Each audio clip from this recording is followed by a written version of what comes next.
Gentlemen, thank you so much for having me on. My name is Keith Knight. I run the Don't Tread on Anyone YouTube channel and Odyssey channel. I'm also a contributor to the Libertarian Institute. I'll just go into my 15 minutes here. The primary disagreement between libertarians and neoconservatives comes in the form of foreign policy understanding.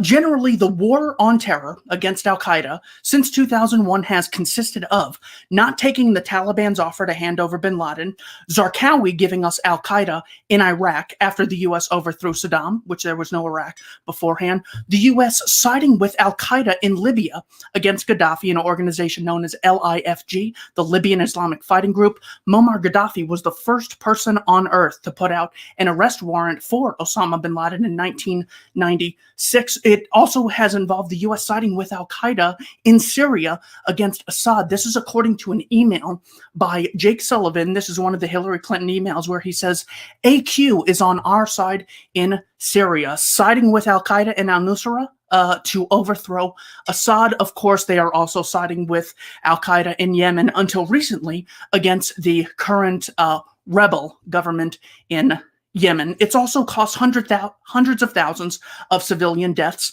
Millions of people have been displaced since the war on terror. Can you imagine if what happened in Iraq and Syria and all these other places the U.S. is bombing, if it happened in New York or Los Angeles or Nebraska? If it's wrong to do in this geographical area called Nebraska, it's wrong to do in this geographical area called Iraq. We have thousands of drones and bombings which have destroyed homes, architecture, and businesses. We have thousands of U.S.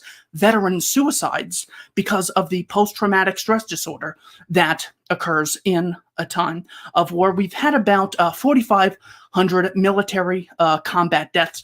Thousands have been permanently injured, not to mention mental injuries, along with post-traumatic stress, as I previously mentioned. We've spent trillions of dollars and are not safer as a causal result. And there today are tens of thousands of al-Qaeda members in more countries than there were in 2001, according to the Central Intelligence Agency. In 2001, there were about 400 al-Qaeda members. Today, across multiple continents, there are tens of thousands. The reason this was stated in one of Osama bin Laden's letters, actually a number of them.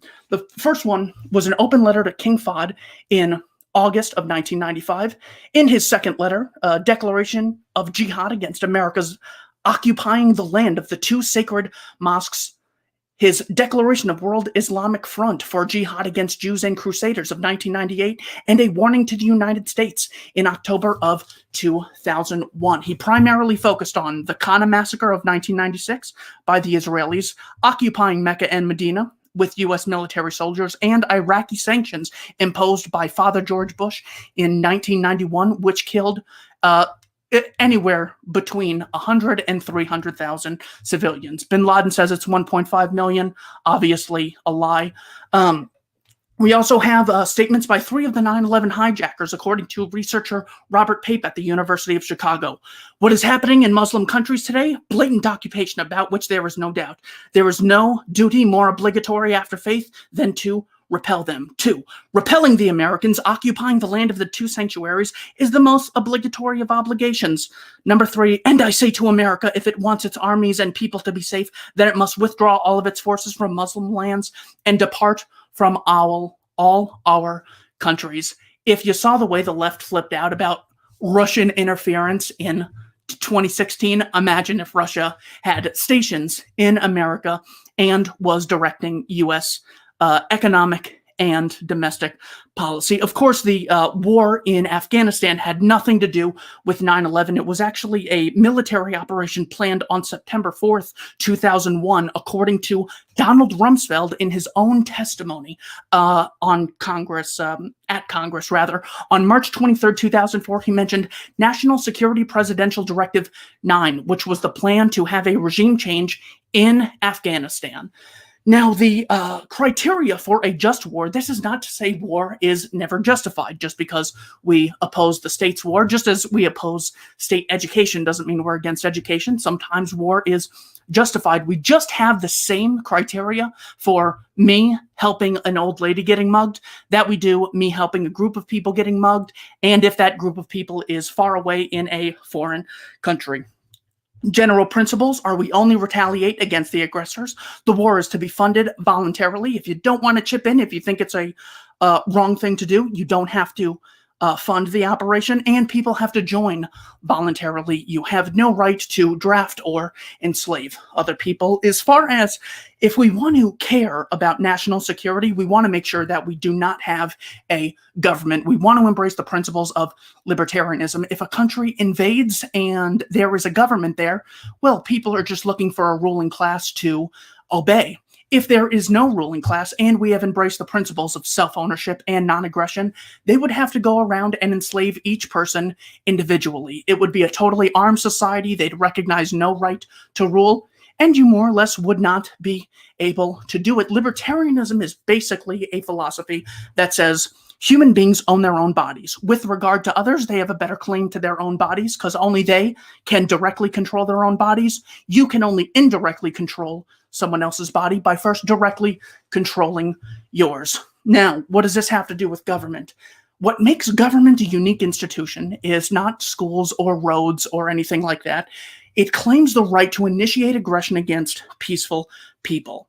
That is more or less what Franz Oppenheimer, the sociologist, made the point of in his book, The State. My proof that neoconservatism is actually incorrect is, one, it has a double standard for this group of people called the Congress group or the government group or the police group or the military group. They're just different groups of human beings that have no more rights than anyone else. It says that government has the right to tax, but no one else has the right to issue taxes, only this group. Blatant double standard. This group has the right to regulate, which is a euphemism for violently dominating peaceful people. It says slavery is bad unless this group enslaves, and we call it the draft. Another blatant double standard. You have to be consistent in your scientific method. You have to be consistent in your philosophical method. It grants the state the right to kidnap. It grants the state the right to make laws. So arresting someone for murder and stopping them, all of us have it, but the state is a different organization. By writing words down on paper, it has the right to initiate violence against peaceful people. The Libertarian says this is inherently immoral, and of course, the states engage in war, which is a euphemism for mass murder.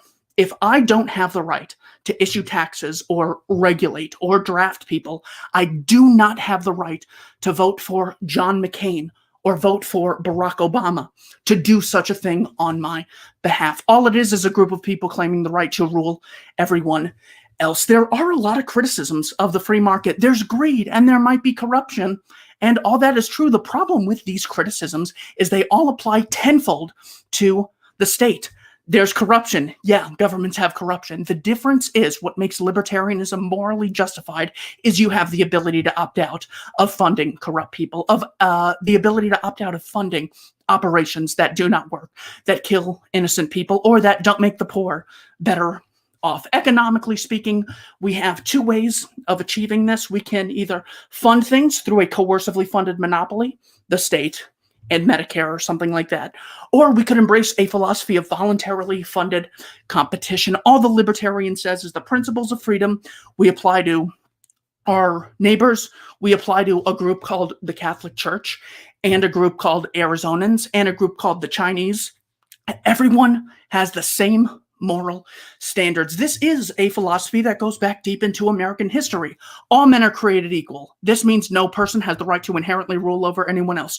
They're endowed by a creator with certain unalienable rights. If we are to embrace the principles of Christianity, we have to be against murder, theft, robbery, kidnapping, and enslavement, even if a group of people called politicians engage in such an activity. If the Soviets did to, Chile, what the U.S. did to Iraq, we would clearly see that it was immoral. Just hold that group called government to the same standards you hold anyone else.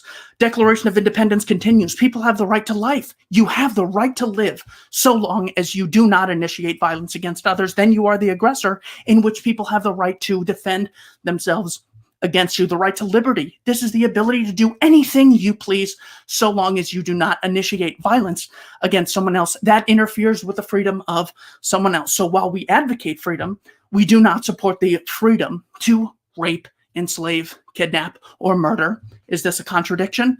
Not at all. It's A philosophy that says you have the right to do anything you want, you have the right to pursue your happiness, as the Declaration of Independence says, so long as you do not claim ownership or initiate violence against a peaceful person. The Declaration of Independence goes on to say you have the right to alter or abolish government if it contradicts the ends stated at the beginning of the Declaration. My proposal is that we have the right to no longer recognize this group of people called Congress as legitimate. We simply apply the same standards we have for everyone else to that group, and that is essentially embracing libertarianism. We also have the right to free speech in the Constitution. Well, shouldn't we regulate speech to make sure it's for the greater good, just like we should regulate the economy? The answer is no, because any group of people that you say has the right to regulate is essentially saying that group of people has the right to rule everyone else, even if everyone else is engaging in voluntary interaction. The problem with neoconservatism is it grants the state the legitimacy that it doesn't have. It says, well, we can have a government that sort of regulates, that does a little regulation of the economy. Boom, you've already granted the left everything they've needed to justify communism. If a little taxation's okay for the greater good, well, then government's just engaging in helping the greater good with regard to every one of its evil schemes. Second Amendment, of course, is a libertarian principle. The state does not have the right to monopolize any weaponry. In other words, for the same reason we have separation of church and state, we should have separation of economy and state, separation of foreign policy and state. But what if someone believes in a wrong religion? Well, you know what? It's their life. But what if there's someone who is uneducated, and what if churches can't get funds? Shouldn't we tax people to make sure we have churches who get funds so we could teach morality so people know what's going on in the world? The answer is no. So whether it's a group of people called the Catholic Church or a group of people called Congress, the same moral principles apply. If we are to embrace the true ideology of conservatism, a care for civilization, and the recognition that life, liberty, and the pursuit of happiness are things worth fighting for, we should embrace libertarianism, recognition of self-ownership, the non-aggression principle, voluntary exchange, original appropriation. These are the ideas that have made America great, not this idea that, well, violence isn't violence when the mass murdering, theft-funded, mass kidnapping government does it. That is my time. I will yield the rest to Mr. Castley. Okay. Yeah, you still have a few minutes left, but if he's good with it, I guess, Kevin, you've got 15 minutes for your response. Okay. Let me reset this 1 sec. All right, there you go. Wonderful. Yeah, so I'll just keep checking the private chat, see when I got 5 minutes left, that kind of thing. Okay, so yeah, so thanks to Keith for coming on, and thanks to Henry for moderating, and thanks for everybody for tuning in tonight. So for me, in terms of all of this, I have, a somewhat brief opening statement, and then I'm going to proceed to address some of the points that Keith brought up, and then hopefully we can get into more of a discussion afterwards. And so the case for neoconservatism, the case is that we recognize that the world is anarchic. We recognize that that society in general, if left to its own devices, if essentially we were to surrender or find ourselves in the void in which there were a chasm and no power, we would descend into what Thomas Hobbes described as the state of nature. Now, Thomas Hobbes, for the record, when he conceived of the state of nature as, in his words, nasty, poor, brutish, and short, characterizing life within it, he was not talking about a real state of being that ever existed in human interaction. Rather, it was a theoretical, minimal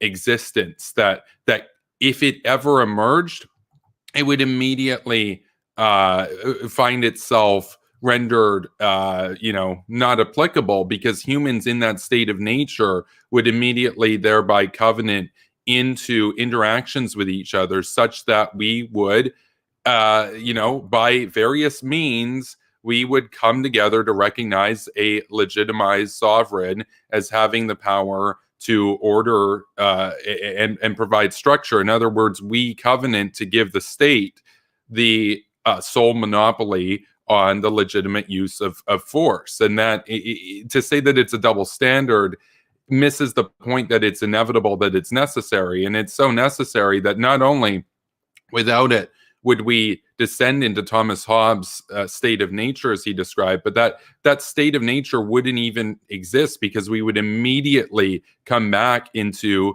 covenanting into a social contract in which there would emerge from that a new state, a new king, a new ruler, a new Congress, what have you, whatever means, whatever body, because humans understand that hierarchy is necessary, that the tyranny of chaos is scarier than a legitimized ruler, and that the social Darwinist existence of the state of nature, the chaos of it, necessarily would serve as a tyranny, because now, instead of being able to be free to focus on doing whatever you do in your free time in civilization, now you have to spend all your time watching over your back because somebody might murder you, etc., that kind of thing. And in that anarchic state, there is no police to call upon. We live in a world which is in many ways characterized by that sort of state of nature at the international level. And in this international system, states can do to other states what they will, and the only force that's there to prevent it essentially is power. And in this system, what we see is that there are hegemons, there are great powers, there are superpowers, and if one superpower, for example, yields the world to another, the other will seize upon that opportunity and take the world. In other words, if America forgoes her responsibilities and says, America, she doesn't want to be the world police anymore, Russia and China will be happy to step in, and the world will be far worse as a result of it. And of course, so too will America in time, because good luck fighting off an invasion once they've got the whole world, versus if the war happens where you're on their border. Now, additionally, what neoconservatives understand is that the state is not this maniacal institution within the Western world, that the liberal democracy as we see it is actually a force for good, that we believe in a compassionate form of conservatism. We believe in a compassionate and magnanimous sort of institution that's there to essentially combine the pooled resources of the people, which we, as our own atomized selves, are very little, but that is a whole. We can do great things with it and become greater than the sum of our parts, that we can amass a large security apparatus to protect ourselves, that we can free up so much time that instead we would have to devote to our own personal security and our own personal agriculture to survive. That all of this, it produces an emergent system in which we sow the seeds for prosperity. And when we couple this with the liberal democratic world order, that of the capitalist system, the republic, the democracy, human rights, etc., we find a meaningful existence that we can forge from it, and that in this anarchic world, we are, incumbent upon us to essentially, spread this, to propagate this throughout the world. Because if we don't, our enemies will propagate their tyranny, and whether we like it or not, the world is as it is.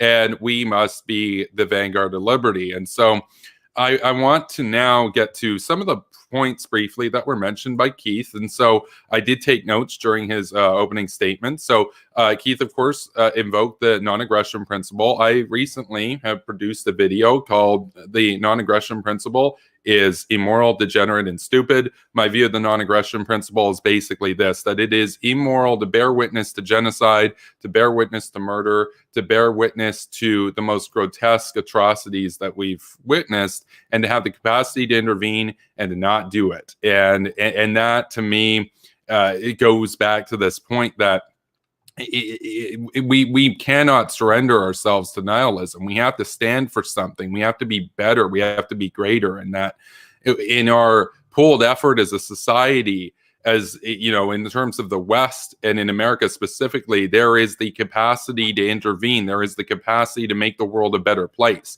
to not just take the world at face value, to not just say, oh, this is the world, this is how it is. The world is divided between islands of freedom and continents of slavery. But rather, we can forge the world into our own image. We don't have to ask permission to go somewhere and topple a dictator. We don't have to ask permission of some United Nations or something to go and fight some terrorists or to rid the world of communism. We can do that ourselves. We don't need the permission of anyone. We can be lions, we can be hawks, and we can make the world a far better place for ourselves, our own security, for humanity, and for posterity rather, into perpetuity. And so additionally, the idea of tyranny, it is clear that there is tyranny in the world. And one of the problems that anarcho-capitalists and libertarians will have is that they will oftentimes regard the government in which they live, over the territory in which they live, as the worst tyranny, and neglect the relative degree of coercion that exists. Where, yes, it is true that in Canada or the United States, the government does require you to pay your taxes. That's a little bit better than what happens in North Korea or communist China or fascist Russia. And so, and additionally, it is a necessary evil, if you will, with the state. Although I would note that I don't even consider it an evil per se. It depends what ideology we're working in. Moving on, in terms of security, I regard it, and I think it should be pretty self-evident, that you cannot have a secure society, you can't have secure communities unless we are able to, through the direction of a state entity, have an allocation of resources allotted to the security of our borders, as well as the propagation of our interests abroad. And that, as John Bolton said, it is better to engage in a conflict over there than to wait for them to engage in a conflict over here. And proceeding onward, I did want to talk about, now there was one thing, well, actually there was probably more than one thing, but there was one thing that stood out to me that Keith said that I agree with Keith on, which is that, and I've talked about this for a long time, I'm against the draft. I consider the draft to be degenerate. I believe that if you can't get enough people to sign up for the military, you have to offer higher salaries. I believe that the draft is antithetical to our principles, and so I reject it. Now, there are cases of extreme circumstances in South Korea and Israel that do necessitate a draft, but in Canada and the United States, I'm completely opposed to it. And that in a perfect world, there would be no draft. You would have the military, offer higher salaries. I think that the military should be paid higher salaries. So that was the one thing that I would say I agreed with Keith on there, though there were probably more, but I just missed them.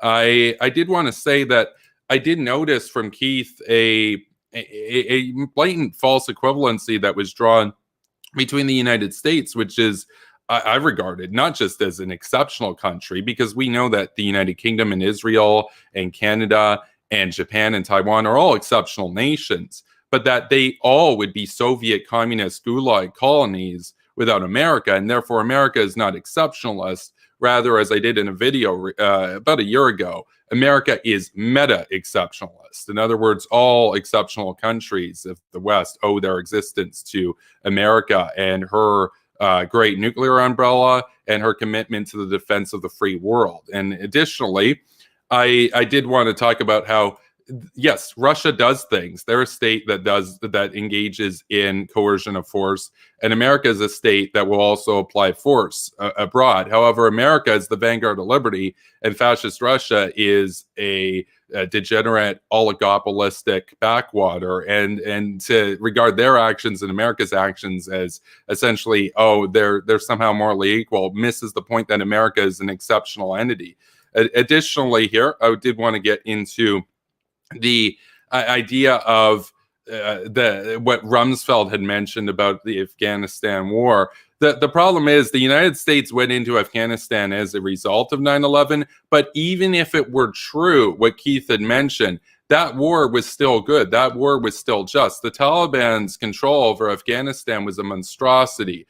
It was the sort of regime in which you could be murdered for listening to music, in which a woman could be murdered if the slightest bit of her ankle had been shown in the wind, that kind of thing. And it was something that we can all be proud of, that Canada and America and the Western coalition went in there and destroyed the Taliban. That was a great victory for neoconservatives.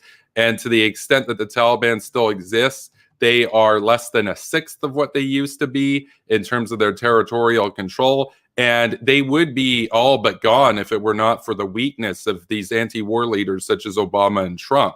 So continuing on, the idea of a voluntary funding of war, it misses the point that we have negative externalities that come from voluntary interactions, and that it is these negative externalities that exist in social interaction as well as the economy that we as neoconservatives understand mandate and necessitate a degree of regulation and a degree of understanding that we can't just leave everybody to their own devices, because we will all undermine each other, even if we don't necessarily mean to, because there needs to be some order in place to keep us from imposing negative externalities upon each other. And there's a huge negative externality in security that results from, if we only have everybody who wants to pay for security pays for security, we will then have the negative externality known as the free rider problem, where everybody will want security, but nobody is personally willing to pay out of their own pocket, and therefore nobody will have security. And that's a huge issue with it. And so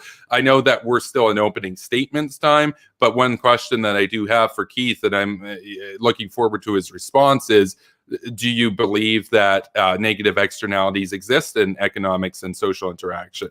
To kind of conclude here, because I know that my time is running out, I think that it's very clear that as far as the liberal order goes, as far as the democratic world goes, it is obvious that the neoconservatives are the champions of everything good in the world today, and that we will often hear a mischaracterization from our opponents on the left, on the right, that will regard neocons as a persuasion of failure, that they just have a record of failure. This could not be further from the truth. In fact, we are the force that brought about the demise of the Soviet Empire. We brought about the fall of communism in Europe and Central Asia. We additionally destroyed the Ba'athist regime in Iraq. That was a total and complete operational success. Ask Saddam how he's doing today. Oh, wait, you can't. He's dead. We killed him. Look at the situation in Afghanistan. The Afghan people have a free government now, and women aren't just being completely butchered wholesale as they used to be. The situation everywhere that the neocons have applied our will, the world has been forged into a better status quo than it was prior. We are victors, we are lions, we are hawks, and we're not done yet, and we are rising up once more, and we will have a neoconservative renaissance, and mark my words, we will forge the world into our own image once again. So thank you. And I yield my time. What little is remaining. Okay. Yeah, you're just about out anyway. All right. Yeah, if you want to go into the more open exchange portion of this, and I guess we'll start off with Keith, because I'm sure he's got a lot to say in response to that. And I think he also has some questions for Kevin. So if you wanted to go ahead and take us away on that, Keith. Sure. I just want to address the negative externalities claim. This is what my point was previously when I said there are a number of objections to the free market philosophy, the ideology of self-ownership and voluntary exchange. However, it in no way justifies the state. For example, if a group of people in Congress, just like 260 of them, would be a majority, or let's say 300 of them would be a majority, that would be a negative externality on the 330 million Americans who do not appreciate or care for the laws that they pass, considering they never ask us before. I mean, Congress has like an 11% approval rating. So the biggest externality we have is the existence of government. So just focusing on negative externalities, it's literally like saying negative externalities exist. Therefore, the Koch brothers have the right to rule all of America. And if we don't obey the Koch brothers, we should be put in a cage and shot if we resist. This is because negative externalities exist. It doesn't solve the problem of negative externalities that, well, I grant you, absolutely does exist. We have no ability or no recourse against the state when they engage in their constant negative externalities. As far as the free rider problem goes, well, there's a large number of people who do not chip into the tax system, which Mitt Romney got in trouble for telling the truth about this, saying 47% of Americans are not net taxpayers. Well, he's right. So that is an example of the existence of a state does not solve the free rider problem, nor does it solve the problem of negative externalities. Therefore, the existence of externalities does not justify the existence of a state or a ruling class or a group of people that have the right to initiate aggression against peaceful individuals. How do you respond, Mr. Castley? Yeah. Okay. So yeah, 2 points there. Basically, the first was the point about externalities. The second was on the free rider program or problem rather, and the 47%. So on the issue of externalities, I think what we're missing here is that if there were, yes, I will grant you 100% that there are still negative externalities that exist as a result of the state, and that there are new externalities that can result from the state's presence, such as corruption. And we can see that in Russia, for example, where it's extremely heightened in that, you know, there's obviously a massive problem with the government picking winners and losers in terms of the oligarchy and everything over in Russia. Now, in America, though, yes, there are externalities that do emerge. However, if the government were not there, if we were to go to a stateless society, for example, you would have so many new negative externalities that emerge from that, coupled with existing externalities that would be exacerbated as a result of no more regulations or anything, that on the whole, on the net, you would be worse off than you were under the current status quo. And when I say worse off, I mean orders of magnitude worse off. That's not to say that it's perfect now by any means. There are a lot of reforms that I advocate for all the time, but we at least have the means to go about doing them and everything. The second was, actually, there was a third point, so I'll get to that briefly. You mentioned how Congress has an 11% approval rating. That tends to be fairly consistent around there, between 10 and 20% over the years. The thing that's missed there, though, is when you pull each particular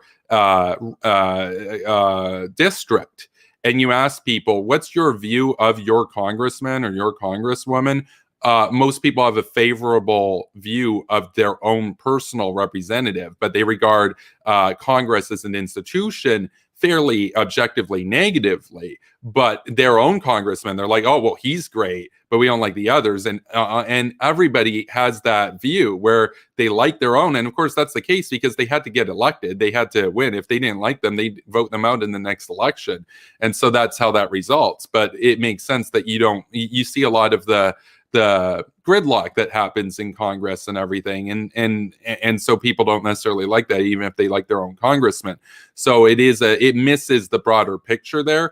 But the last point that was brought up was about the free rider problem, and you mentioned how, and it's true that about 47% roughly are they are on the whole drains on the tax system. They aren't positive contributors to it. That is true. However, I would argue that if there were no state, you would go from having basically 47% of people that were, in essence, leeches to having, say, 99% of people that were leeches. Because, yes, in theory, it would be good to have security, but nobody's going to pay for it if they aren't required to. Whereas at least now it's 47%. I would argue without a state, nothing would basically get done because you'd have a very, very small, tiny minority of people that would make it like their charity sort of thing. And everybody else, even if they said, oh yeah, that's good, but like, I'm not paying for that. And the whole thing would fall apart. And so this does raise one question that I have over to Keith, which is that how would a stateless society be able to defend itself from a rival superpower such as Russia or China that did have a cohesive order and had nuclear weapons? How would militias, how would a voluntarist system be able to win a war with China if they decide to invade, for example?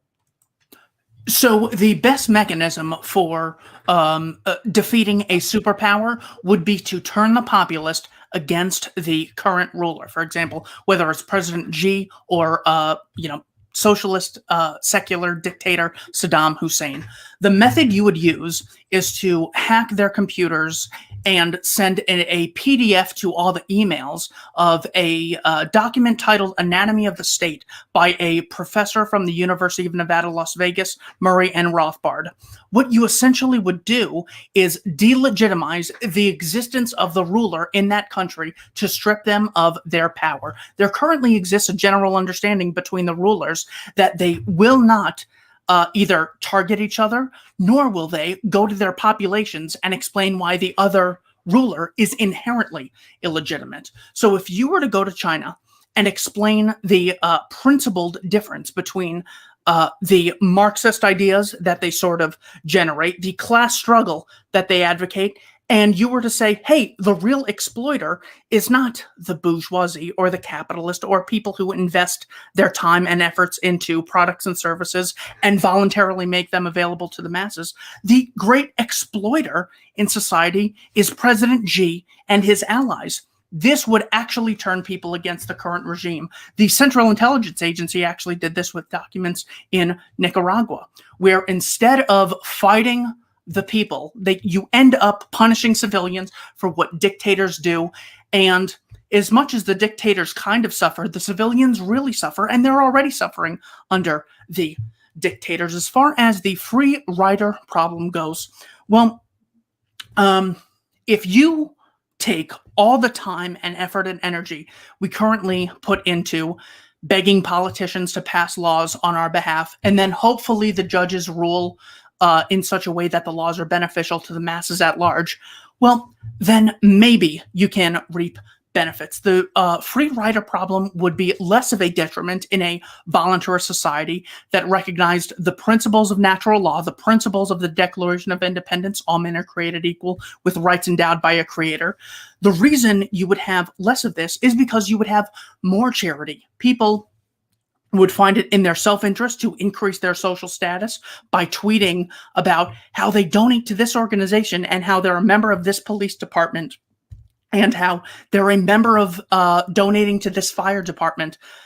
You don't get real innovation if you have coercive funding. You get the same thing you have always gotten with terrible government programs. So if we want innovation, if we want improvement, if we want an increase in accessibility to people at lower income levels so everyone can have security, the last thing we would want to do is give the state a coercively funded monopoly on providing such security. Again, I just want to point out that Mr. Castley has not explained why this group called government has a different standard, whereas if it were generally justified that it's okay to force someone to pay for something because they might free ride, well, then everyone would have the right to do it. The Catholic Church would have the right to force you to fund them and their security agency. Any security agency would have the right to force you to fund them, because if you didn't fund them, you'd be engaging in the free rider problem. And Amazon would have the right to force you to fund their security agency. The neoconservatism standpoint, rather, has not explained why this group of people has the double standard and not this group. It's not because government is so moral and so kind and so virtuous and the people there are so smart and so consistent. It's just a contradiction that has yet to be justified.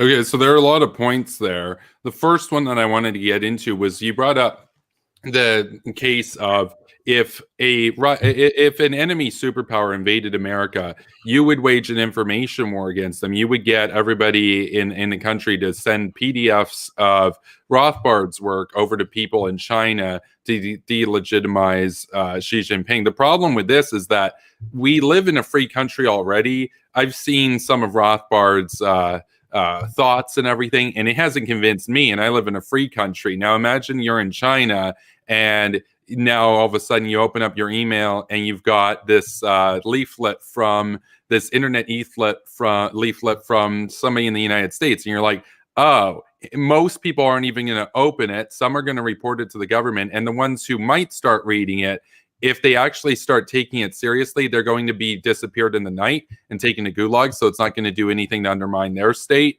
And additionally, on top of that, it would be very hard to get very many people to even send this out, because it's hard to coordinate these sorts of endeavors without a state. Additionally, you'd have to keep in mind that at this point, Chinese troops are occupying like U.S. cities and everything, because there's no big standing army to defeat them, no big funding or anything. Additionally, you mentioned the idea that government's clunky, government's stagnant, and doesn't do innovation very well, whereas the private enterprise and charity is far better at doing that. The problem with this is I don't necessarily even disagree with you. It depends on which government, because of course we could look at the UK before Thatcher and see that they were very inefficient, very big government. very not innovative, right? But that Thatcher's reforms made them better. But Thatcher didn't get rid of the state. She took the necessary institution of the state and made it so that it would be smaller and allow the private enterprise to take hold. But that if you got rid of the state altogether, free companies would immediately devolve into monopolies and whatnot. And additionally, I did want to say, though, that this isn't even necessarily true, though, because, well, the big state enterprises, the big state institutions might technically be slower on the margin than say a company like Amazon or something. The problem is, even a big company can't pool the necessary resources together to create the internet, for example, whereas the US Pentagon can, because they have a much larger budget that comes from this emergent system where all of our tax money as an individual taxpayer isn't that much, but that in aggregate it adds up to do great things. And that these great things that the US military has produced that have made civilian life so much better, the internet, you were taking like freeze-dried food, all this kind of stuff that came out of the military, all this stuff, satellite communication, cell phones, etc.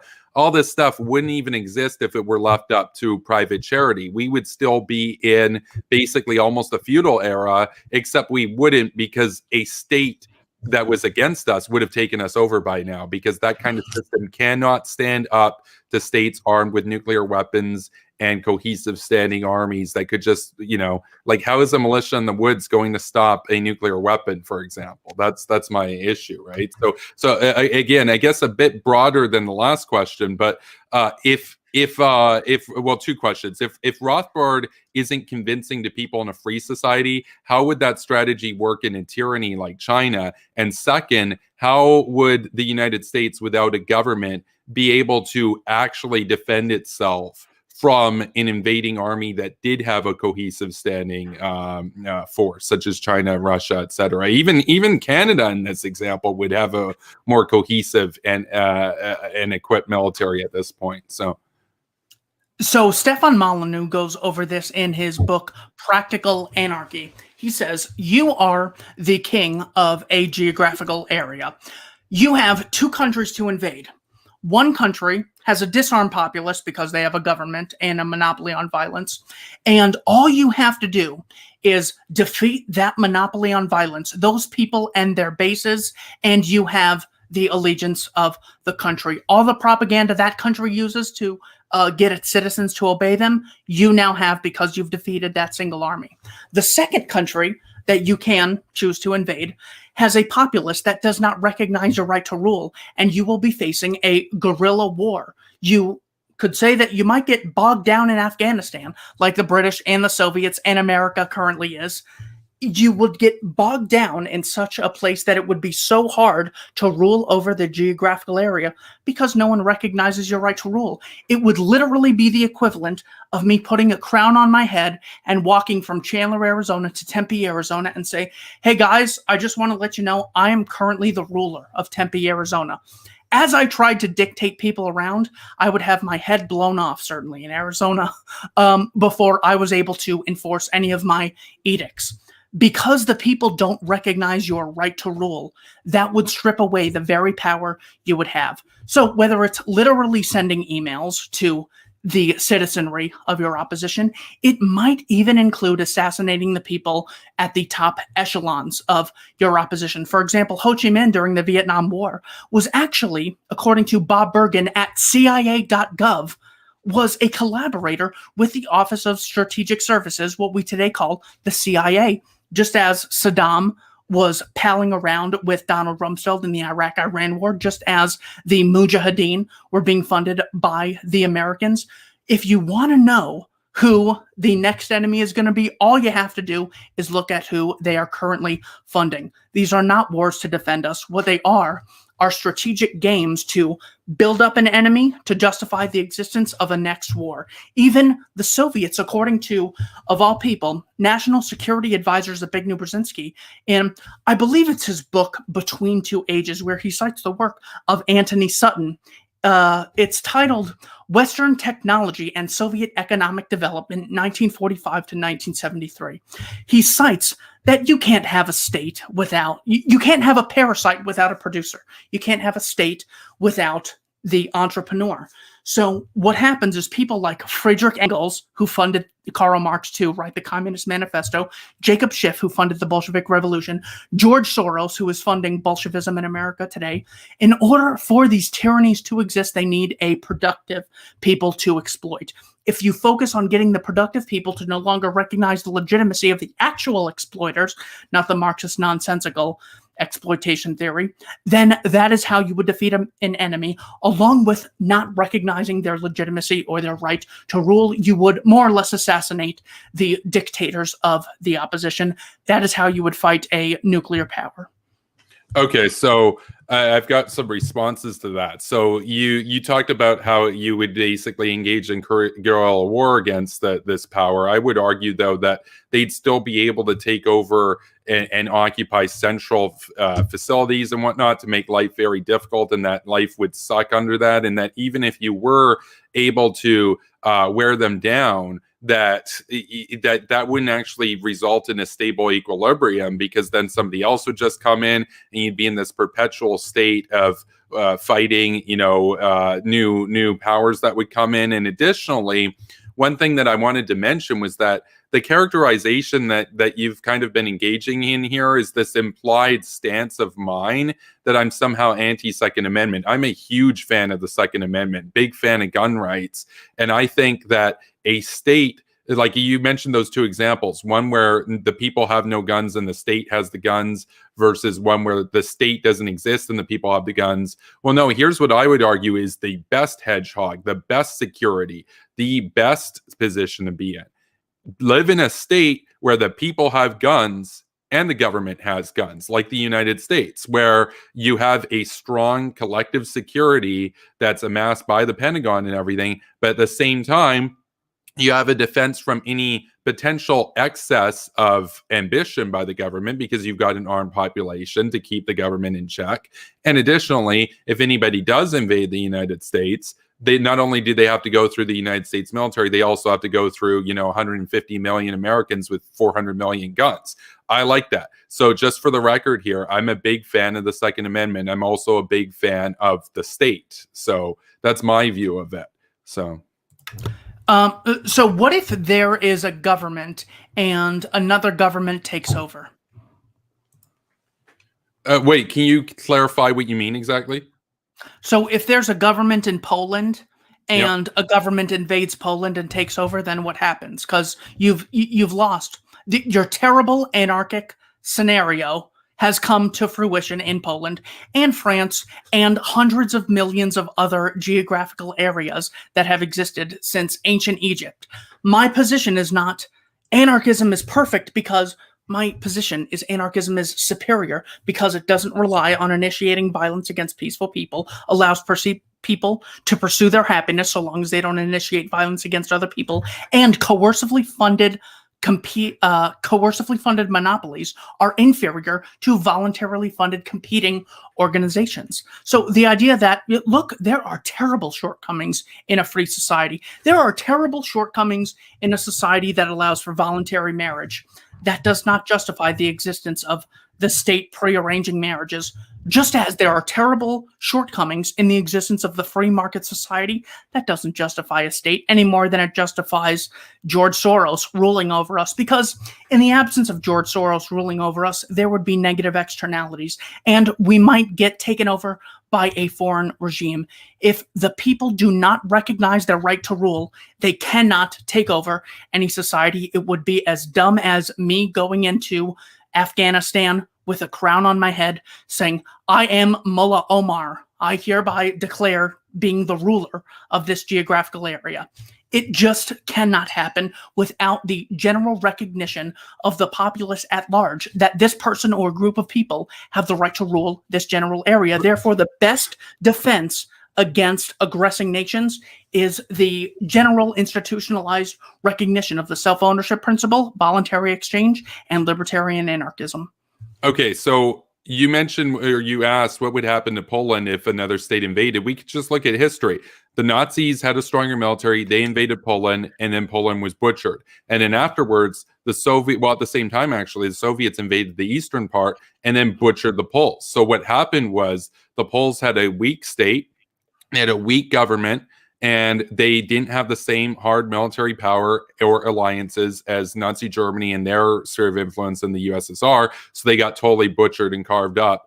And that's what happened. And then after that, they became Nazi, then they became communist, and now they're a free country. And now one thing to note about Poland, Poland has a very based and strong state now, and they also have a very based militia that's actually bigger than the army, because the people there know their history and they know what happens if another state takes them over. So they understand that you have to combine personal militias with the state. You can't just do one or the other. And so Poland is a hedgehog, and if Putin tries to invade Poland now, he's going to have a hard time of it. Plus they're in NATO, so they have the alliance there. You mentioned the case of Afghanistan. It would actually be relatively easy to take over Afghanistan if you had no morality. All that you would do is go in with a superior force, round up all the men, execute them, enslave all the women. That's what they used to do, like in the Peloponnesian War, for example. And then there you go, you won Afghanistan. The reason why the British didn't do that, even the Soviets didn't do that, and why America didn't do that is because none of these countries actually had the interest in actually 100% doing that. Now obviously the Soviets were brutal, and they were obviously the closest to that. The British were also pretty brutal. America, in contrast, was there to fight terrorism and everything. But on this point, it would actually be relatively easy. It'd be like making mincemeat of the millions. You just go in, kill all the men, enslave all the women, or just kill all the women too, and then bring over your colonizers and set up, like New Britain in Afghanistan. It'd actually be pretty easy to do if there was no cohesive state to defend itself. What you're missing, Keith, is that in anarchy, in the absence of a police, the absence of a Leviathan, to invoke Thomas Hobbes, you can do anything. And guess what would happen in that case? You could say that's horrible, that's brutal, that's a barbaric thing. But guess what? 2,000 years down the road, Afghanistan's still New Britain. They won. Nobody's going to do anything about it. It's like, yeah, you killed all the men, killed all the women. Now you won. It's like a state with no morals would be able to take that territory pretty easily. So now I'm not saying to do that. I'm just saying that what happens if it's Hitler? Hitler straight up was fully intent on exterminating every single Ukrainian. And let's say he did that and he got away with it. Would anything happen to him? No, because he got away with it, because there is no guiding police force in the world. I want America to be that guiding police force to keep order and everything, and the West at large. I want us all to spend 8% on the military. But you mentioned something, and I want to go to this. There were a couple points. The first, and I'll make this quick. The first question I have, I'm going to need a citation on George Soros funding Bolshevism in America. I'm not a neoliberal. I don't even like George Soros, but that's a bit hyperbolic. And second, you mentioned the Mujahideen. I have a question for you, Keith. What do you think was a greater threat to America in the 80s? The evil empire, the communists aiming 40,000 nuclear weapons at America with the potential to kill most of America's population in 3 or 4 hours, or some guys in the desert, some of whom 25 years down the road helped others kill 3,000 Americans in 2001, which is a bigger threat in the 1980s? So those are my two questions. Bigger threat in the 1980s is the Soviet Union. Proof George Soros is funding Bolshevism in America is his open funding of the Open Societies Foundation, which advocates the ideology of socialism, the institutionalized recognition of private property. The institutionalized aggression against private property, which is in contrast to civilization and known as capitalism, the institutionalized recognition of private property and non-aggressive contractual exchanges between private property owners. There is my my evidence. Okay, so we'll go point by point. So first point, you came to the same conclusion as me, the Soviet Union. So then that raises the question, what do you do about it? You got to do everything in your power to fight the evil empire, because if you don't fight like your life depends on it, they will, and they will bury you. And so you have to work with Pinochet, even though he's a bad guy. You have to work with the Contras, even though they're bad guys. And you have to work with the Mujahideen, even though they're bad guys, because the communists are worse. So you can understand that the Mujahideen was the guys to work with, as opposed to letting the Soviets take over Afghanistan, right? So it seems like we're almost in agreement there. Is that correct?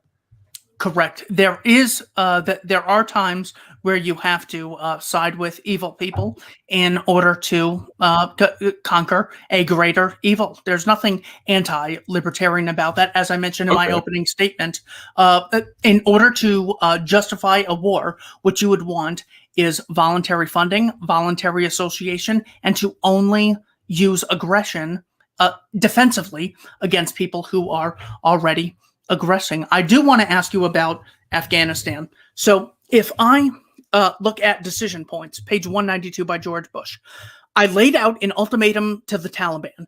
They will hand over the terrorists or they will share their fate. We had little hope that Afghanistan leaders would heed it, but exposing their defiance to the world would firm up our justification for a military strike. If I look at the Guardian article, along with CBC News, White House says no to Taliban demand for proof that they were behind 9/11 or they are associating with Al-Qaeda operatives.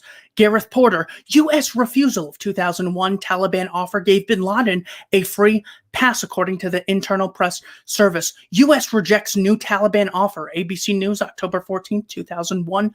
Bush rejects Taliban bin Laden offer. Washington Post, October 14, 2001. Along with new offer on bin Laden, according to The Guardian, October 16th, 2001. Should the U.S. have invaded Afghanistan or negotiated to hand over bin Laden and Anwar al-Zawahiri? Yeah, we shouldn't negotiate with terrorists. The Taliban are in and of themselves absolute terrorists. They were accomplices to 9/11. They were as responsible for 9/11 as the driver in a drive-by shooting who's driving the vehicle while the passenger riding shotgun shoots your kid. You'd still want that driver to go to jail for a long ass time. You wouldn't be like, oh, he's just the driver. It was the passenger who shot the gun. It's like, no, they're both accomplices. Now, yes, the Taliban didn't want to be invaded by America, so they were happy to sell out these terrorists that they worked with and be like, okay, well, we'll rat out on these guys now, just spare us. That's what happens with criminal enterprises. Oftentimes, like, let's say two guys, let's call them Al-Qaeda and Taliban, two guys in LA, they go and rob a bank. And then the cops catch up with them. And then Taliban says, hey, man, I'll tell you where Al-Qaeda's hiding. Just like, don't put me in jail, man. That happens all the time. That doesn't mean they're not both guilty of robbing the bank or both accomplices. It simply means that the Taliban was perfectly fine to sell out their old comrades. That doesn't make them the good guys, and it doesn't make them not responsible.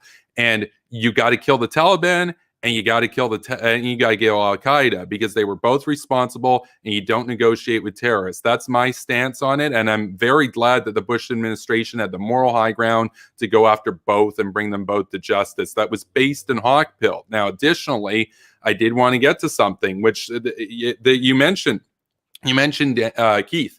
You mentioned about how you mentioned a couple of things. The first thing that I wanted to mention was when you talked about how it's not incongruent with libertarianism to actually work with bad actors abroad, to help you. That's actually a point there where when you were talking about how, yes, you sometimes have to work with bad guys against bigger bad guys, you're now in agreement with Gene Kirkpatrick, the notorious neoconservative. So that's actually a point of common ground now you're having with a neoconservative, Gene Kirkpatrick, who had the Kirkpatrick doctrine of, supporting right-wing dictatorships out there in Latin America, in the Middle East, etc., working with, Muslims and stuff against communists. So we have an area of agreement between a libertarian and a neoconservative. So that's cool. Additionally, you mentioned the defensive aspect of it. I guess I've got a question for you, Keith, which is that if it's very clear that a future enemy or an enemy today that hasn't attacked you yet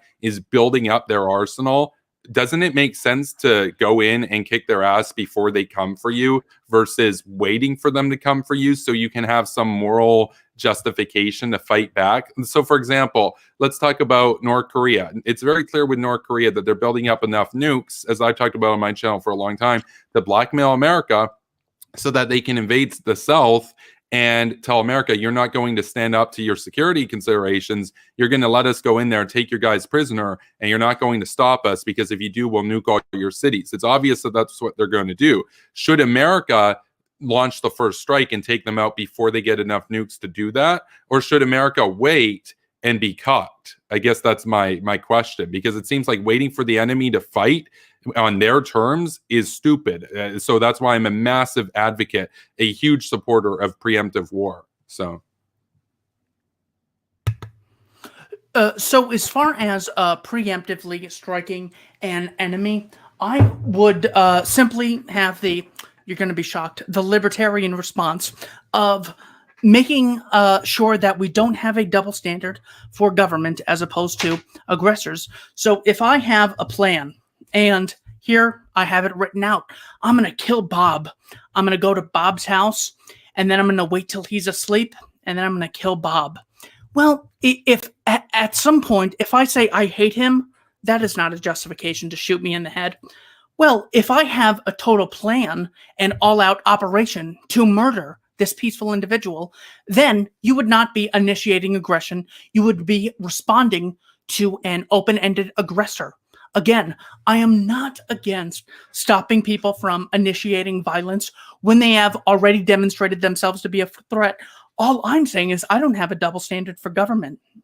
So when it comes to the Taliban and Al-Qaeda, if I cite a June 14th, 2001, before 9/11, Mullah Omar says about bin Laden is null and void. This is who is often referred to as the father of Afghanistan's Taliban, Mullah Omar, also known as Muhammad Omar. He said that bin Laden is like a chicken bone in my throat. I can neither swallow him nor spit him out.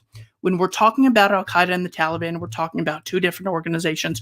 Granted, we're talking about two different competing evil tyranny organizations who I am not siding with at all.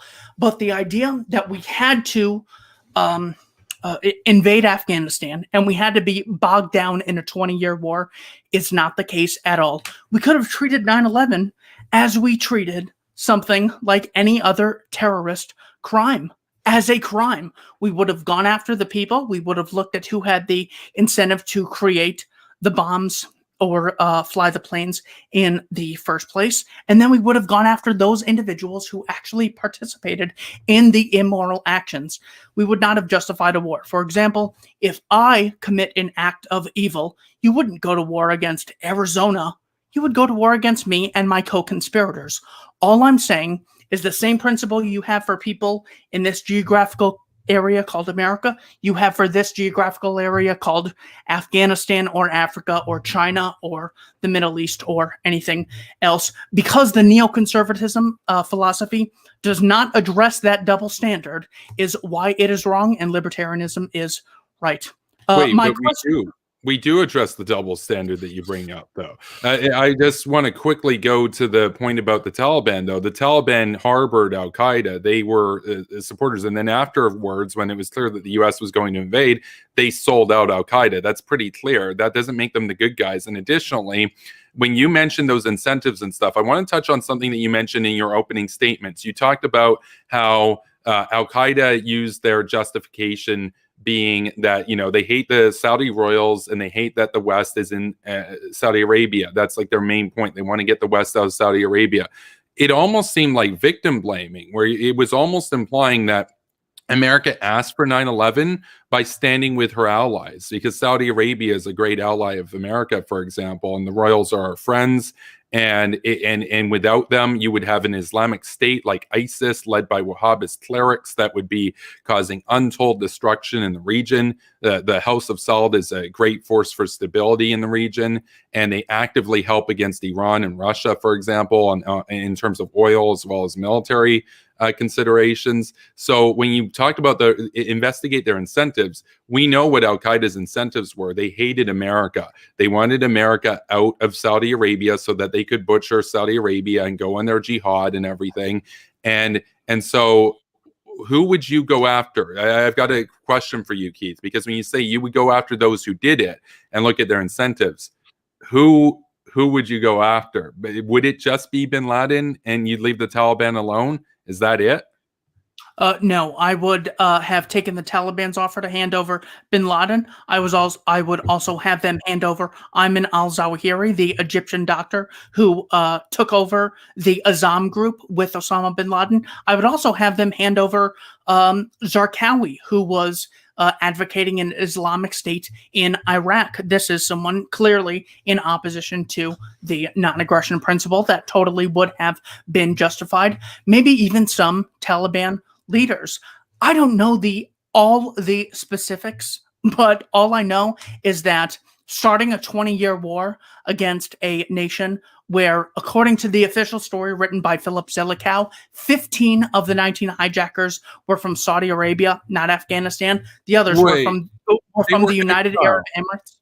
No, bin Laden and those guys were exiled. Not all of them were exiled, but to say that they were Saudi, that's like saying that if somebody from Canada goes and signs up with ISIS and they go and commit a terrorist attack, say in Lebanon, that, actually that guy was from Canada, so therefore it was Canada's fault. I got news, man. Saudi Arabia, the House of Saud, despises Al-Qaeda. They're enemies. They've been at war. To blame Al-Qaeda and those guys being Saudi on the Saudi government is, look, I'm just going to say it's basically racist. It's basically saying, look, they're Arabs, Saudi Arabia.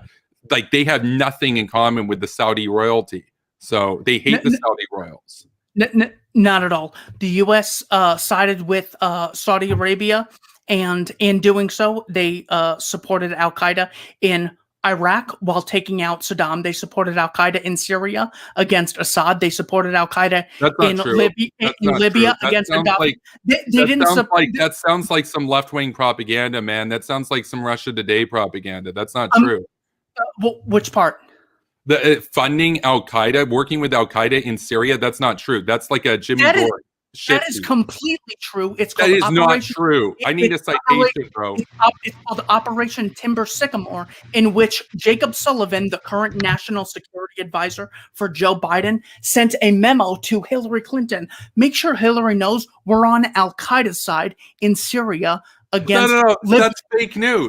That's literally fake news. Against Assad. So Jake Sullivan didn't say that the U.S. is siding with Al-Qaeda against Assad in Syria. How about Joe Biden, the current president of America, at Harvard, saying we sided with al-Nusra in Syria because there's no Thomas Jefferson, there's no James Madison for us to side with? How about General Michael Flynn on Al Jazeera saying we saw the rise of ISIS because we wanted Assad gone to weaken Iran? How about John Kerry when he was on recorded tape saying we saw the rise of the Islamic State, but we thought we could handle it? This is what they do. This is who they empower. Like, I'm not a fan of John Kerry. He's a pigeon. Look, here's the deal.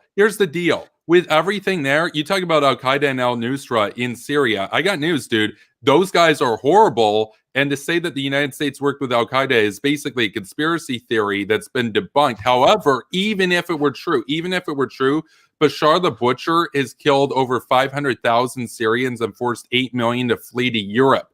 In comparison to that, those guys look like angels. You know, why not work with the lesser evil? We worked with Pinochet, worked with the Mujahideen, worked with all kinds of actors before. Now, I'm not saying that the United States worked with Al-Qaeda. The U.S. worked with some aspects of, for example, the Free Syrian Army that turned out to later on, as well as some of the Democratic opposition that, as the war drew on, became more radicalized because they saw that the West didn't offer very much support at all, and they turned to more extreme routes. You mentioned in Afghanistan, well, you're not in favor of starting a 20-year war. Neither am I. The war would have been over way sooner if we had just stayed the course and done the surge and then proceeded it up with helping the state get itself together and doing some nation building. Most of that time wouldn't have even been conflict. The war would have been over in like 10, 15 years. It draws on because we have people like you trying to undermine the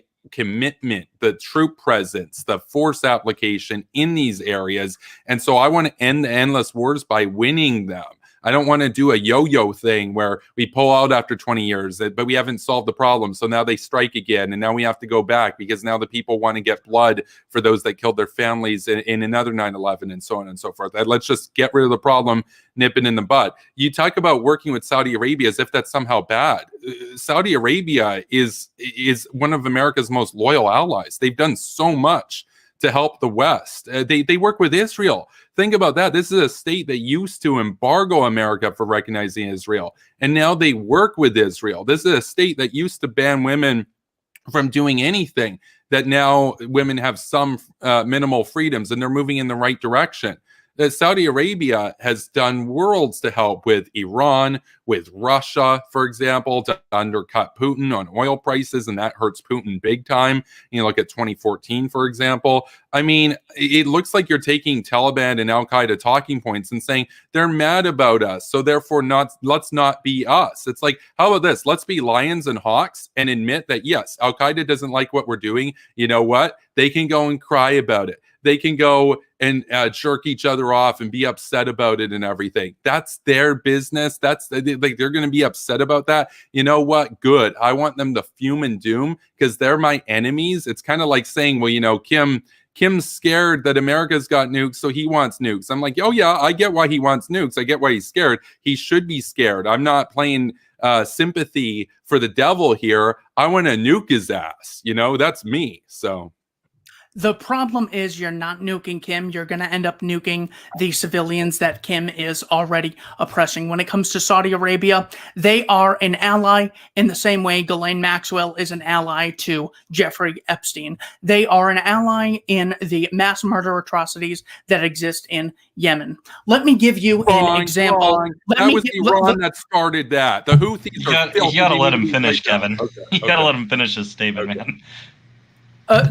So I do want to move on. Please respond to that in your response to this as well. In 1993, Bill Clinton gassed his own people in Waco, Texas. Would Russia be justified in blockading America, staging a coup, and installing a new president because Bill Clinton gassed his own people in Waco, Texas? The people at Waco were criminals and thugs and insurrectionists and seditious traitors. Russia, in contrast, is an evil empire that has no moral high ground. America is an exceptional superpower, and to say, oh, well, Russia is a different state, what if they did something? Like, if Russia does something, like, let's say Russia goes into Syria.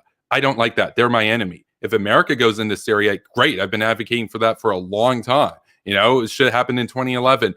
There are different states with different ideologies, different morality. I support America. I don't support Russia. And as far as the thugs and terrorists at Waco, they deserved what happened to them. I'll say that. So, how about the children at Waco? Did they deserve to be lit on fire by the FBI spraying CS gas and initiating a fire after a 51-day standoff and blockade?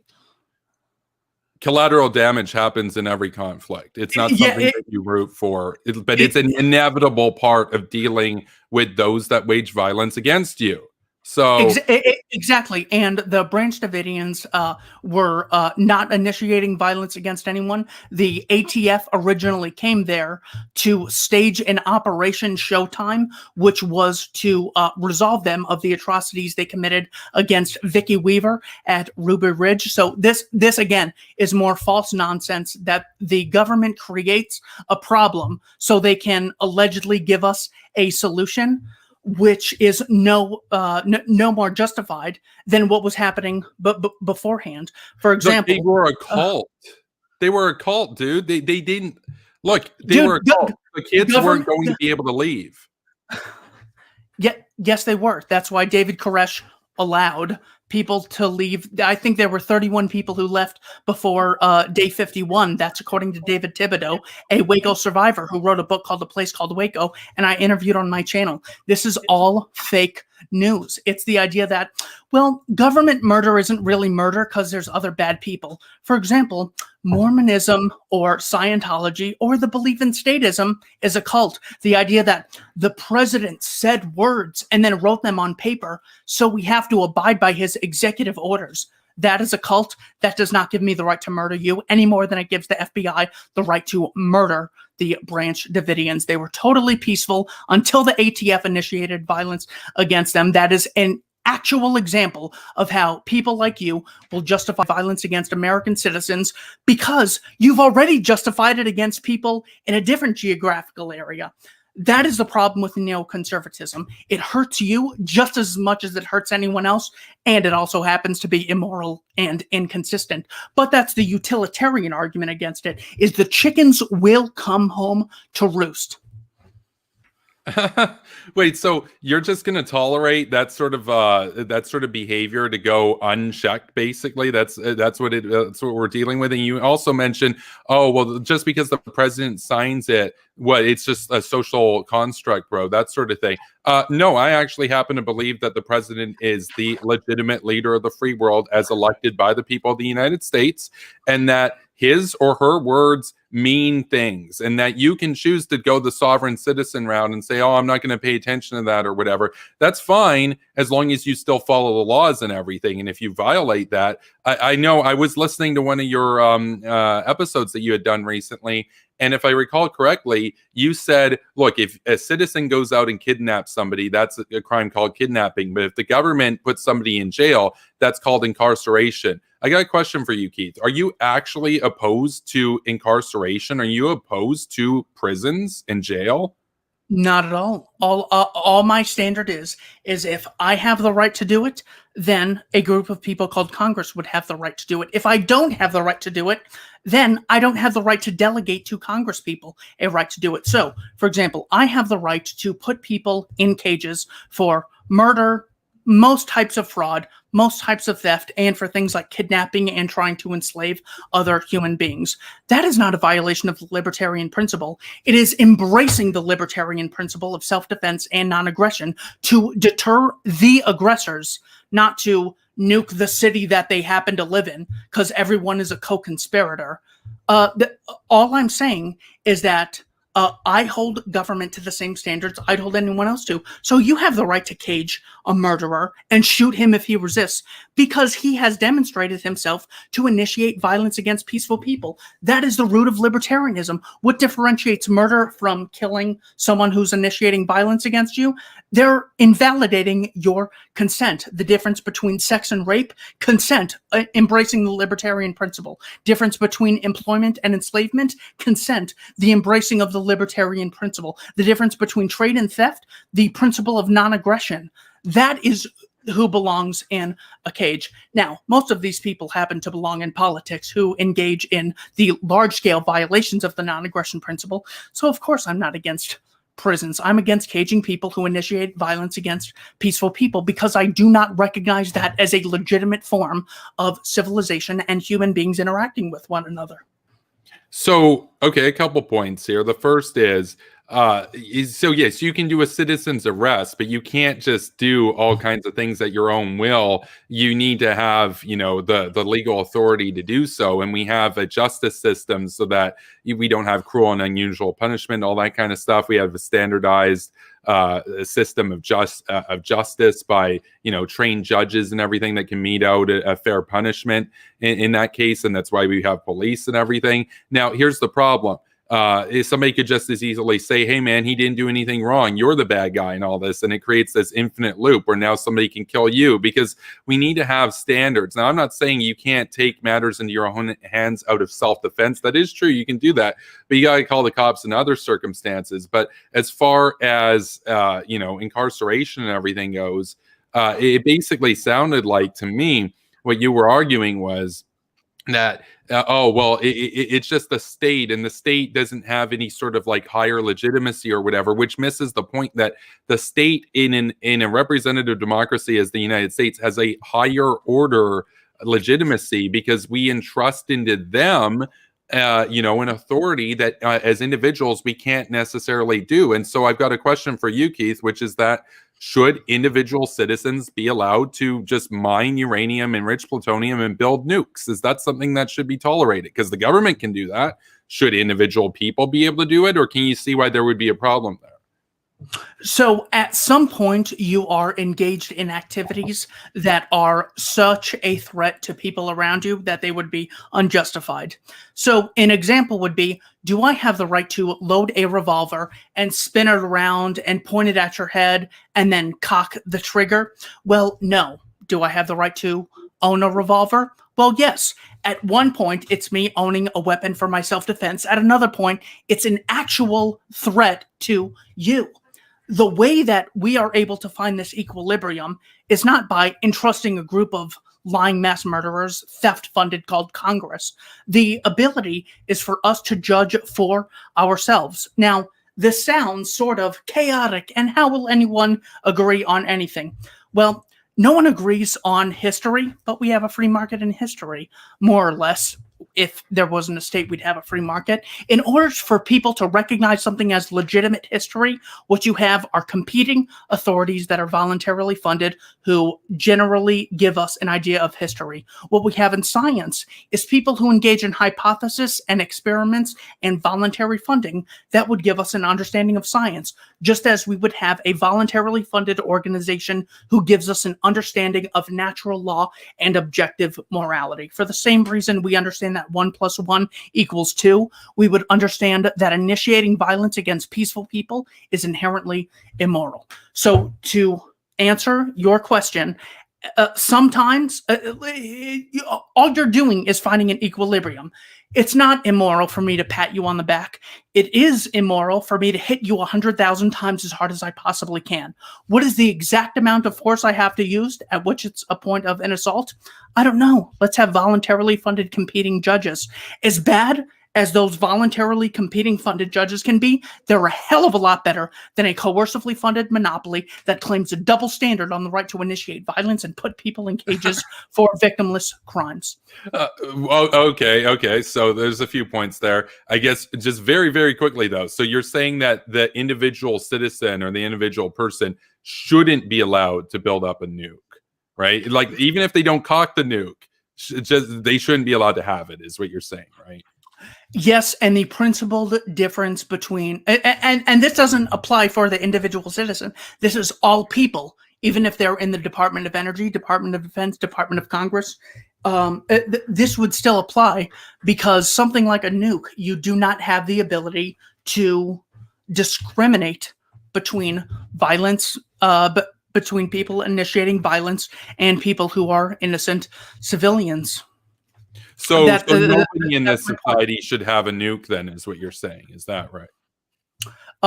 You would be justified in stopping anyone, anywhere, from advocating arms that do not have the ability to discriminate against peaceful individuals and individuals initiating violence against peaceful people.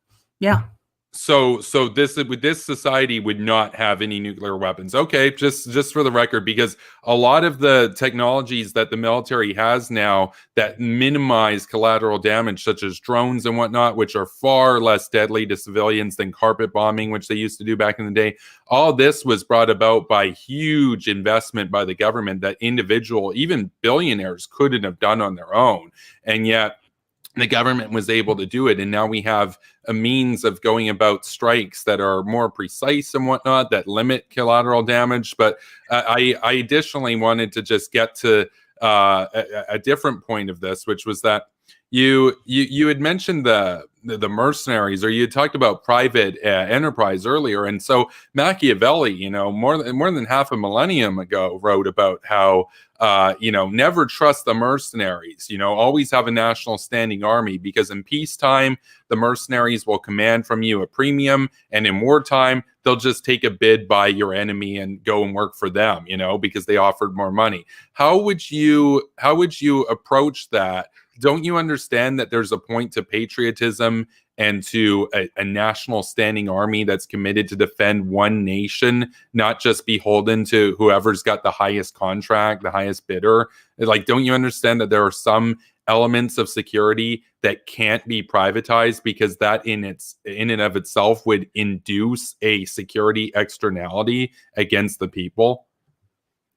Yes. So for this example, I only refer to what I said in my opening statement about what makes the state an illegitimate institution. Is it initiates aggression against peaceful people. That is the only thing, or rather, it has the institutionalized recognition of initiating violence against peaceful people. That is the only thing that makes it legitimate. So, in other words, we have constant allegiances to people who don't profit us. We have allegiances to our children, our mothers, our fathers, our churches, our friends, our allies, people who we trade with constantly, people who we just see value in, people we may have a crush on or a desire to be friends with. This desire to be loyal and to have an identity with other human beings is totally in line with the non-aggression principle and the principle of self-ownership, so long as you don't have an external party claiming extra rights that no one in the group has the right to have. Again, if none of us have the right to tax people, then we can't delegate that right to a congressman. We can't delegate the right to kill innocent people to a congressman. The idea that, well, it's going to exist anyways is not legitimate, because then it says, well, it's going to exist anyways, therefore the Catholic Church has the right to do it, and Amazon, and Walmart, and the Red Cross, and Blue Yeti Microphone, and Cox Communications, and Apple has the right to initiate violence because if they didn't do it, someone else would. That is not a general recognition of the conservative principle of a natural order, of a justification based on natural law principles. So, therefore, neoconservatism is in opposition to natural law and the natural order of things, far from it being in opposition to a Hobbesian war of all against all. Wait, but we don't covenant to allow Amazon the monopoly on the right to the legitimate use of force. We covenant to the state to have the legitimate use of force. There's a difference there. The state is special. We agree in our social contract to have the state, and in this case, an elected representative democracy, to have that that use of force. Amazon is different than the U.S. government. They're not morally equal. The U.S. government is an exceptional entity. Additionally, when it comes to all of this, I'm not saying that in a vacuum, for example, this wouldn't be something that you maybe could do. I think that life would really be hurt by doing this, because you'd be stifling, if not rendering totally impossible, any big project innovation such as the internet, satellites, missiles, etc. All that kind of stuff wouldn't really be possible in a voluntarist society. But additionally, when I talk about how it couldn't work because there would be a new state that would emerge from it, I'm not even necessarily implying there that the people of what would become the United States, if we were to go in this direction that you're laying out, would just immediately say, okay, let's go back to what we had before. I'm saying that Russia or China would just come in and now you'd be under a new state. And any state that had the moral depravity to just kill all the men, enslave all the women, would be easily able to take over America if they had nukes and all this kind of stuff, and they had huge tanks. And a voluntarist society, they might have some modern equipment right now. Let's fast forward 200 years. Russia and China have been doing big government research projects. They've got the latest weapons and everything. America is still 200 years old, because it's good luck funding anything big to keep up when you can't induce taxation or anything. I mean, the idea that taxation is theft is insane to me. I think that taxation is necessary for civilization to and not just exist, but to be good in any way. Life would suck without the pool of the public purse to put towards big projects that are bigger than ourselves. And so I had another sort of question, though, which is that getting back to what we were talking about before about, crime and everything, I got two questions. The first is, should police have the right to arrest criminals? And when I say police, I'm not just talking about some private security agency. I mean, the actual police. Should they have the right to arrest criminals right now? And second, you mentioned victimless crimes. I've often heard of things like drug crimes as victimless. I've heard of tax fraud or accounting crimes as victimless, but we know that those hurt people. So my question is, first off, should police today have the right to arrest people? And second, what is a victimless crime in your view? So a right, if someone has a right to do something, what I am talking about is they are morally justified insofar as they do not initiate fraud or violence, violate the consent of a person or their justly acquired property that is done so through voluntary exchange or original appropriation. If you violate the rights of a person, you are an aggressor, therefore you are a criminal, therefore you are justly to be arrested, whether it's by a person with a badge or a person with camouflage or me on my off time. So yes, police would have the right to do something, just as Walmart would, or I would, or you would, or any of the viewers watching would have the right to do something. As far as a victimless crime, if you cannot say that you have violated the rights or a voluntary agreement with a certain person or party of individuals, you have not committed a crime. In order for a crime to exist, there has to be a victim, and the victim has to have their rights violated. It's not enough to hurt someone. My previous employer hurt me when they fired me. My girlfriend hurt me when she broke up with me many years ago. I've gotten over it since then. So don't bug me in the comments about this. Many people, you have offended me in insulting the Branch Davidians, for whom David Thibodeau is a friend of mine. That doesn't give me the right to arrest you. The fact that you have hurt me or negatively affected me does not give you the right to does not give me, rather, the right to arrest you because you have hurt me. What would give me the right is if you initiated violence or fraud against me. The principle between those two things, violence and fraud, is you have violated my consent. So let's say you take this phone, you break into my house, take this phone, and you leave. Well, you have taken a scarce resource that I have justly acquired, and you have taken it. Therefore, I would justly seek restitution against you. That is an example of when I would have the right to take something back from you plus restitution because you have taken a scarce resource from me. Well, what if I said that I will give you this phone and give me $300 within the next month? If 5 months go by and you haven't given me the $500, well, you are in breach of our agreement and you might as well have stolen it from me. Again, fraud and voluntary exchange are perfectly in line with the self-ownership principle and the non-aggression principle. Therefore, they are criminal actions, whereas hurting someone is not in violation. Therefore, you would not have the right to use violence against them. Personal story, my father was a crack addict, certainly hurt our family. Honestly, it was terrible. The only thing that would have been worse for our family to suffer was if the police would have jailed him and then brought him into prison, where he would have made friends with other drug dealers and become even more of a criminal, where he would have had an arrest record, which would have hurt his job prospects, which would have stopped him from helping my mom with paying child support. Again, kidnapping people for victimless crimes or crimes that have not violated the rights of other people is unjustified, both on a deontological rights ground, along with a utilitarian mass utility recognition of whether or not society is justified in caging people for victimless crimes. So just to clarify here, you would say that it's a victimless crime to sell meth or crack or whatever you will to somebody, and then it causes in them an addiction that ruins their lives and ruins their family. You don't think that the family then, even in a stateless society, should have the restitution to either sue in private arbitration or outright get revenge in vigilante form against the drug dealer? You mentioned how you didn't support somebody who became a drug addict being arrested, but would you at least get behind going after the guy that sold your dad those drugs?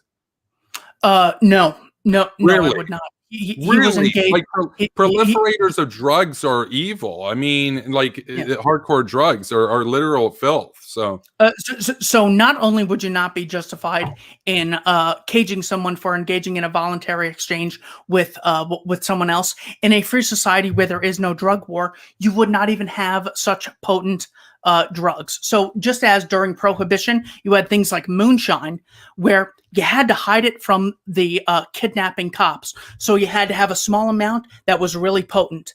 Today, there's a drug war, so you have to have a small amount that's really potent. Just as you don't have people drinking moonshine today at bars, you have people drinking beer. You wouldn't have people using crystal meth and crack cocaine. You would have people using some derivative of Adderall to give them their fix today. So, and also pursuing a policy against people like the Al Capones of the world actually makes things more violent. Just as there's no shootout between Miller Lite and Bud Light today, there wouldn't be shootouts between Mexican drug cartels if it weren't for the drug war in the United States. I'm sure it would still exist in Mexico. Mexico's more violent than the US. The Mexico government's evil. I have no problem admitting that. But the idea that, well, there's violence and then the government comes in and solves things. The fact that the government intervenes in what would otherwise be a voluntary interaction makes things more violent than they otherwise would be, because they initiate violence into what would otherwise be a voluntary exchange between consenting adults. Wait, so I just want to get this clear here. So in this example, you're basically saying that, well, it would be better and less toxic and everything if we were in this like a utopian model and everything. The problem that I have, though, is that, okay, let's just talk about from a standpoint of liberty and everything. How you talked about a voluntary trade interaction where you've got a drug addict and you've got the drug seller. I don't consider somebody who's under the influence of drugs, I don't consider their decisions to be voluntary. How is an addict who needs more to get his fix? How is that how are you able to exercise liberty when you're addicted to an evil substance? I don't understand that. Because you still have an adult brain with a neofrontal cortex that has the ability to weigh costs, benefits, short-term effects, and long-term effects. Maybe they should read Henry Hazlitt's Economics in One Lesson, so they recognize not only the short-term but the long-term effects, not only on one group but on all groups considered.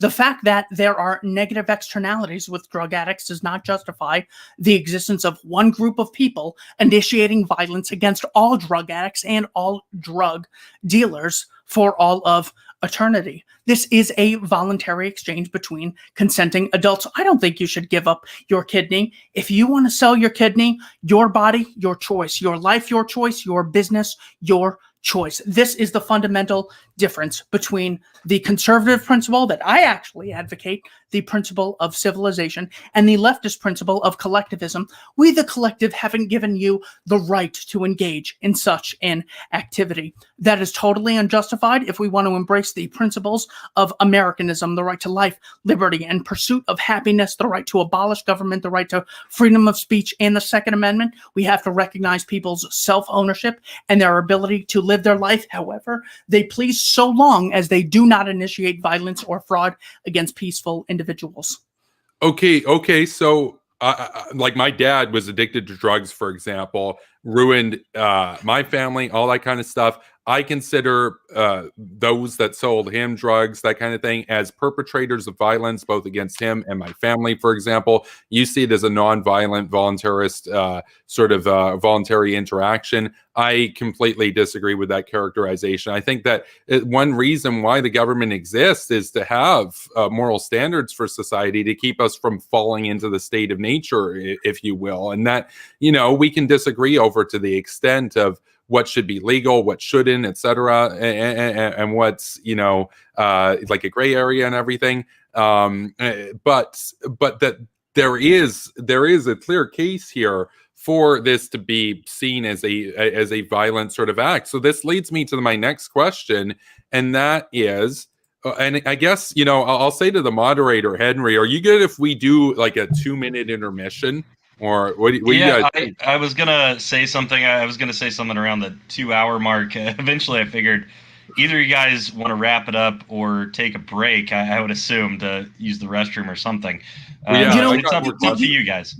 You know what? Could we wrap it up, please? I just have to get a hold of my mom. I also have a number of obligations before Okay. the night ends.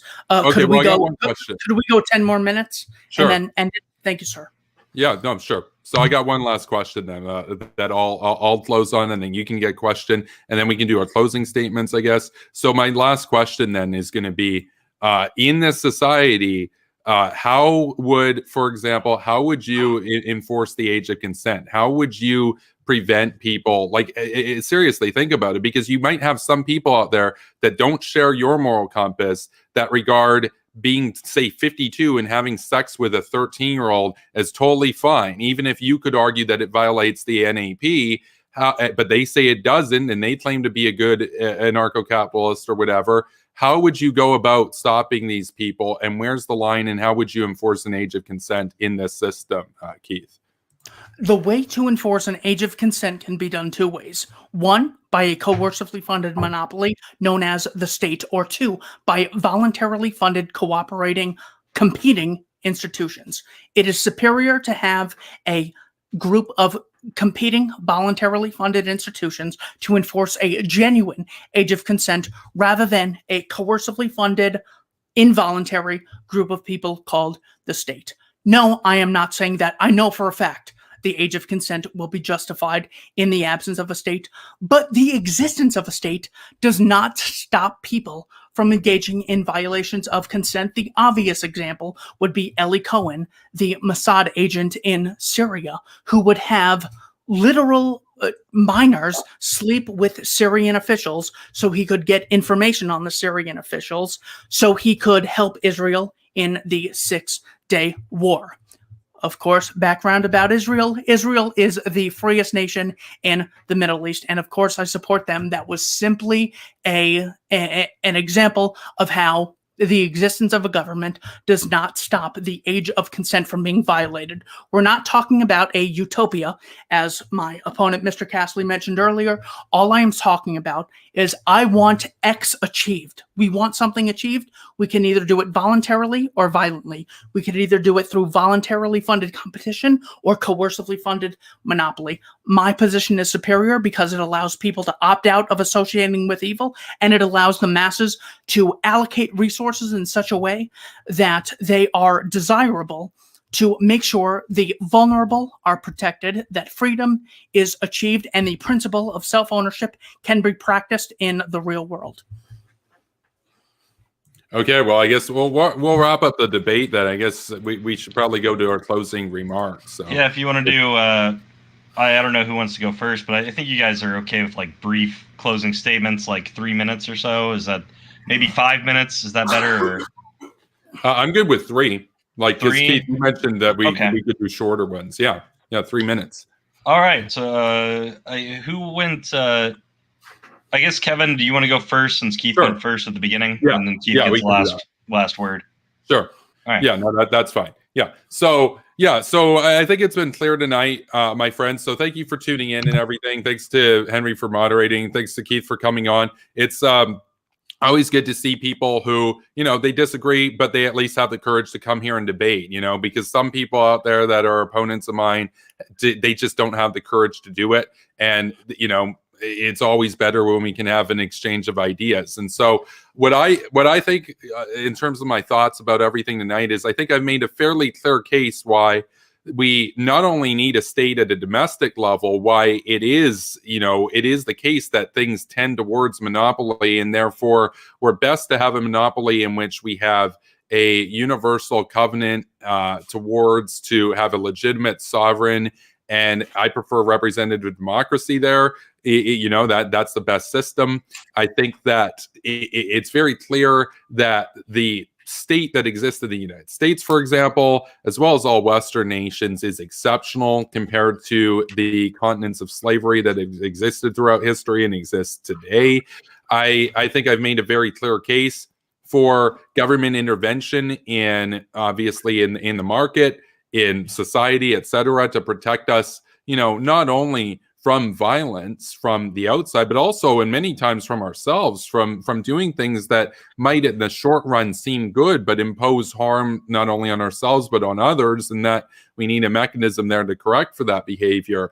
We didn't get to as much of foreign policy as I thought we'd get into, but I think I've also made a fairly clear-cut case as well for interventionism, for preemptive action, for preemptive warfare to minimize casualties in the long run, because we recognize that war between powers is inevitable, and therefore we are better to do it earlier on our terms when our enemy is weaker than wait for them to engage in violence against us later on their terms when they're stronger. It's the difference between maybe 3 million people dying today and 50 million people dying 6 years from now, for example, depending on how fast they are able to amass their arsenals. And so on the domestic level that we were talking about, I think I made a fairly clear-cut case for the state as the compassionate and ultimately necessary force that has the legitimate monopoly on the use of violence, because the externalities that exist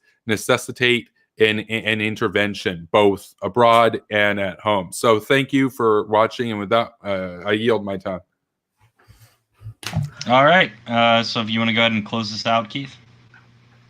Mr. Castley, thank you so much for having me on your program. I greatly appreciate it. I as well appreciate you in the fight against leftism, socialism, communism, and tyranny. I will say that I believe my position is still superior. One, because there are two ways of achieving your ends in society, whether it's what you want to have for lunch or what you want to be 100 years from now. You can either achieve your ends violently or voluntarily through the political means or the economic means, where you engage in voluntary interaction or you engage in interaction at the expense without the consent of other individuals. The way of the free market, the way of libertarianism, self-ownership, and the non-aggression principle is consistent. It is morally justified. The state is inconsistent and is immorally justified and in opposition to civilization because it claims the right to initiate violence against peaceful people. This claim that some people have the right to rule over others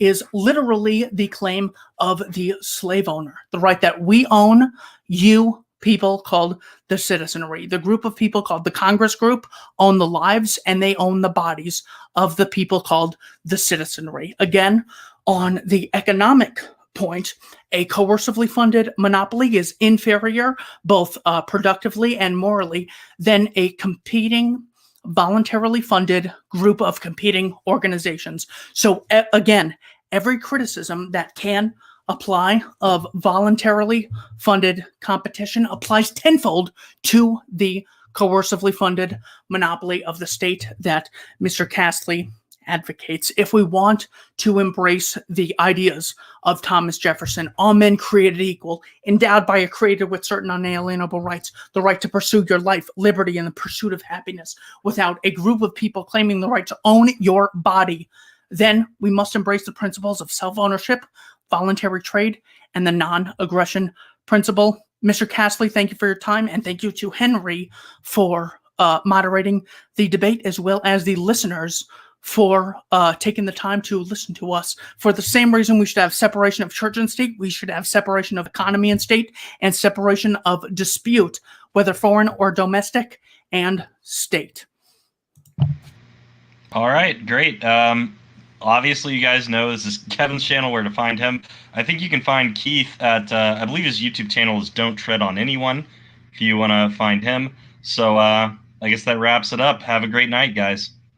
Yeah, I'll be doing a post show too. And Keith gets the right to mirror this over on his channel. And if you want to debate me too out there, just send me a DM on Twitter and we'll work out the time as well so you can debate me like Keith did tonight. So thanks for watching.